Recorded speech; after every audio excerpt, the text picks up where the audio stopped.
Hello दोस्तों, मैं Rakesh Roshan learn tech to tech channel से। यार ये मेरा सी लैंग्वेज का नेक्स्ट वीडियो है जिसमें आज हम लोग बहुत ही इंपॉर्टेंट टॉपिक देखने वाले हैं और वो है बिट वाइज ऑपरेटर। क्योंकि प्लेसमेंट के पॉइंट ऑफ व्यू से ये ऑपरेटर काफी इंपॉर्टेंट है।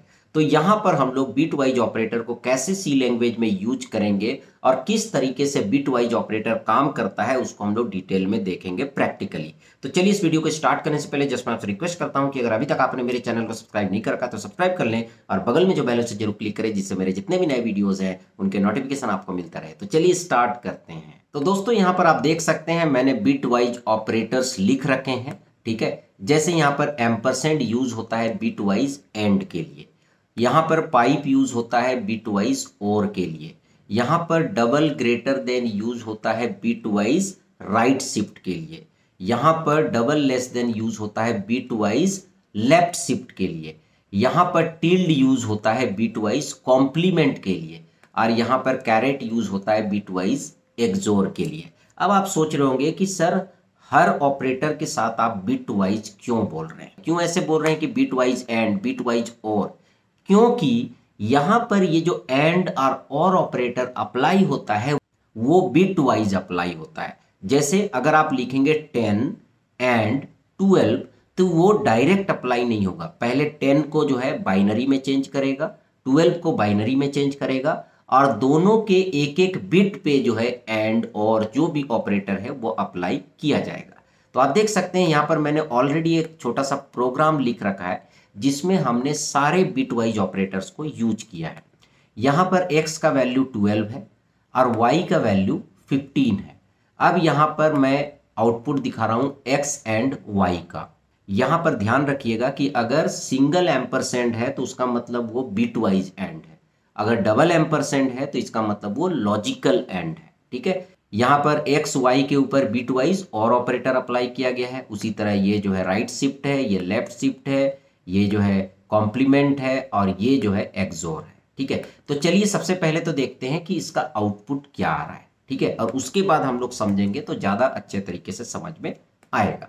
तो मैं इसे रन करता हूँ। ठीक है, मैंने रन किया और जैसे ही मैंने रन किया तो यहाँ पर अब आप आउटपुट देख सकते हैं कि x एंड y 12 आया है, x और y 15 आया है, x राइट शिफ्ट टू 3 आया है, x लेफ्ट शिफ्ट टू 48 आया है, फिर कॉम्प्लीमेंट x 13 आया, -13 आया है और x एक्सोर y जो है आपका 3 आया है। तो चलिए देखते हैं कि ये वैल्यू किस तरीके से आ रहा है।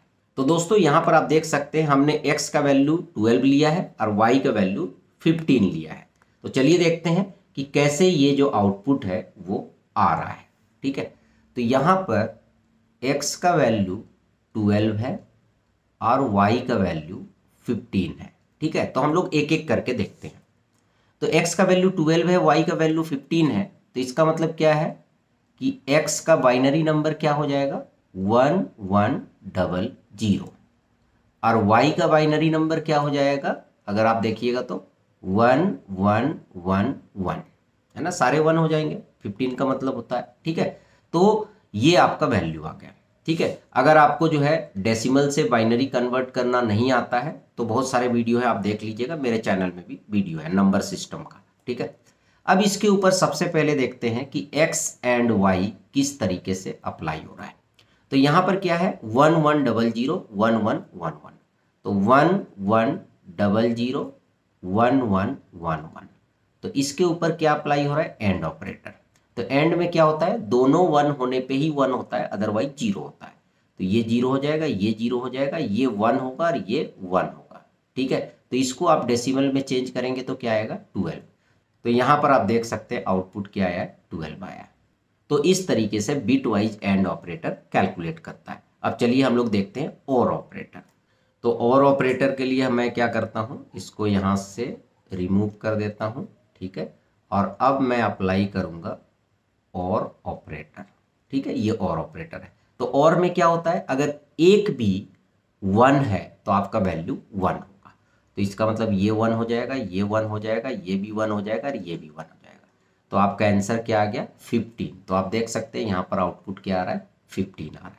ठीक है, अब हम लोग देखते हैं राइट शिफ्ट। तो राइट शिफ्ट थोड़ा सा डिफरेंट तरीके से काम करेगा, ठीक है। तो अगर राइट शिफ्ट में आप देखिएगा तो क्या लिखा हुआ है, एक्स, उसके बाद राइट शिफ्ट ऑपरेटर और 2, इसका वैल्यू आ रहा है 3। कैसे आ रहा है, तो x का वैल्यू क्या है 1100। अब इसको आप क्या करो, ऐसे बॉक्स में रख दो, ज़्यादा अच्छे से समझ में आएगा। अब हमें क्या करना है, x को राइट शिफ्ट करना है 2 बार। तो चलो पहली बार शिफ्ट करेंगे तो क्या होगा, 0 बाहर आ जाएगा, ठीक है, 0 चला जाएगा बाहर, ये वाला 0 यहाँ आ जाएगा, ठीक है, 1 यहाँ आ जाएगा, 1 यहाँ आ जाएगा, ठीक है। उसके बाद अगली बार फिर से शिफ्ट करेंगे तो क्या होगा, ये 0 फिर से बाहर आ जाएगा, ये 1 यहाँ आ जाएगा और ये 1 यहाँ आ जाएगा, ठीक है। तो आपका क्या बच गया 1 1, और 1 1 का इक्विवेलेंट डेसिमल क्या होता है 3। तो आप देख सकते हैं यहाँ आउटपुट क्या आ रहा है 3 आ रहा है। तो इस तरीके से राइट शिफ्ट वर्क करता है। तो आई होप कि आपको समझ में आ गया होगा। अब हम लोग चलते हैं लेफ्ट शिफ्ट कि लेफ्ट शिफ्ट कैसे वर्क करेगा, ठीक है।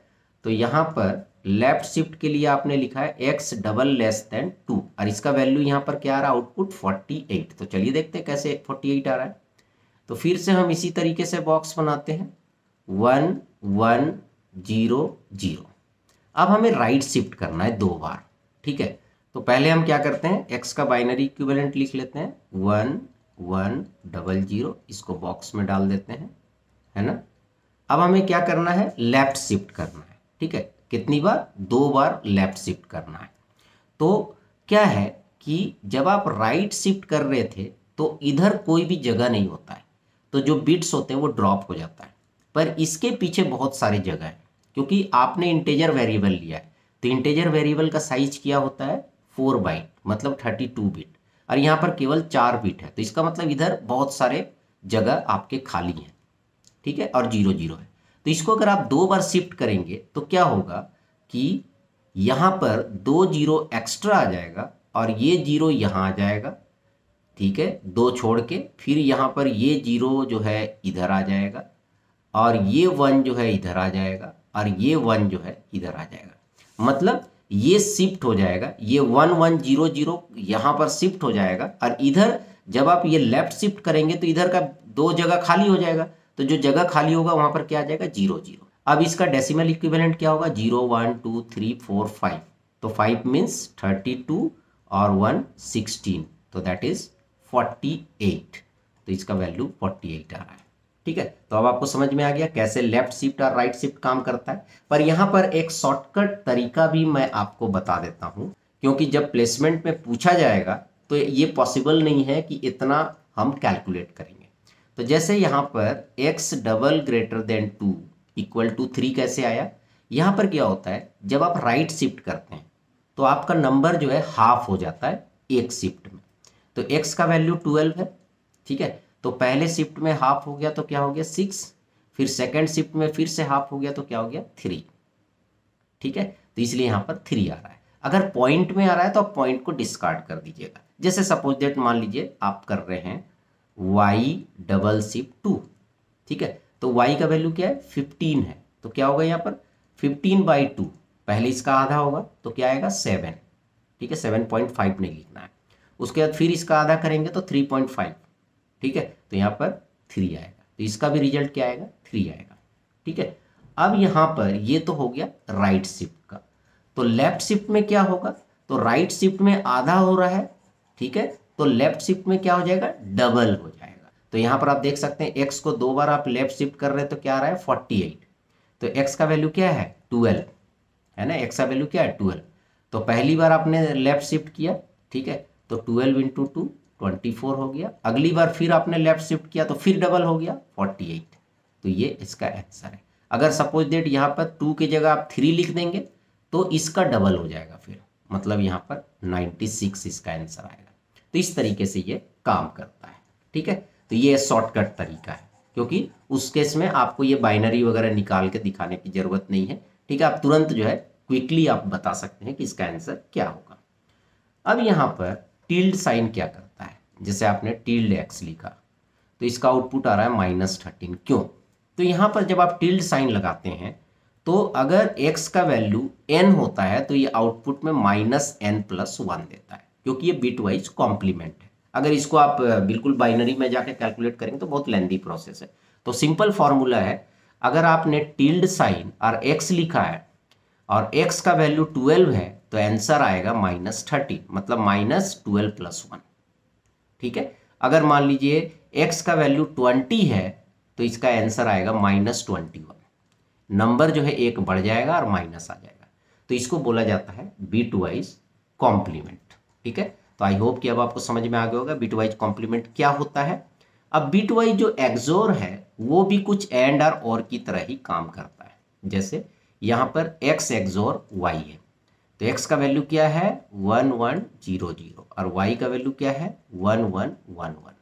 आप एक्सोर लगा रहे हैं। अब एक्सोर में क्या होता है, जब दोनों सेम होता है तो 0 हो जाता है। जैसे 1 1 है 0 हो जाएगा, 1 1 है 0 हो जाएगा, और अलग होने पे 1 होता है। जैसे 0 1 है तो यहाँ पर 1 होगा, 0 1 है तो यहाँ पर 1 हो जाएगा। तो 1 1 किसके इक्विवेलेंट होता है 3 के, इसलिए आप देख सकते हैं यहाँ पर जो आउटपुट आ रहा है वो 3 आ रहा है। ठीक है, तो इस तरह से आपने देखा कि कैसे एंड ऑपरेटर काम करता है, बिटवाइज एंड, फिर उसके बाद जो है आपने बिटवाइज कॉम्प्लीमेंट देखा, left shift, right shift, XOR. तो ये सारे बिटवाइज ऑपरेटर हैं। ठीक है, तो इससे काफ़ी न्यूमेरिकल क्वेश्चंस आते हैं प्लेसमेंट में। इसी तरीके का जो है कुछ आपको दे देंगे कि y > 4 है, बताइए क्या आंसर होगा। ठीक है, या फिर x जो है <3 है, क्या आंसर होगा। तो इस तरह के क्वेश्चंस आते हैं। तो चलिए फ्रेंड, आई होप कि आपको वीडियो पसंद आया होगा। अच्छा लगा तो लाइक करें, शेयर करें, कमेंट करें, और अगर अभी तक आपने मेरे चैनल को सब्सक्राइब नहीं कर रखा तो सब्सक्राइब कर लिया, बगल में जो बेल है जरूर क्लिक करें, जिससे मेरे जितने भी नए वीडियोस हैं उनके नोटिफिकेशन आपको मिलता है। Thank you and good bye.